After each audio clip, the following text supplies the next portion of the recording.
ফের কলকাতায় বাস চালকের দৌরাত্ম্য। সৌরভ কন্যা সানা গঙ্গোপাধ্যায়ের গাড়িতে ধাক্কা। বেহালা চৌরাস্তায় গাড়িতে ধাক্কা বেপরোয়া বাসের। অল্পের জন্য রক্ষা পেয়েছেন সানা। কলকাতা রায়চক রুটের এই বাসের চালককে আটক করেছে পুলিশ। সৌরভের মেয়ে সানার গাড়িতে ধাক্কা, অল্পের জন্য বেঁচে গিয়েছেন সানা।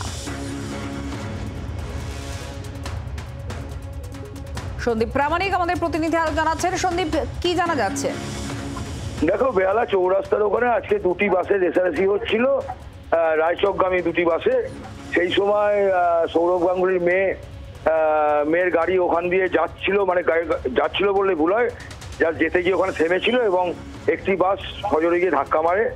যেহেতু বাসের যে সৌরভ গাঙ্গুলি মেয়ে যেখানে বসছিল তার অপর প্রান্তে ধাক্কাটা লাগে, সেহেতু সে কোনো মানে ইনজোর্ড হয়নি।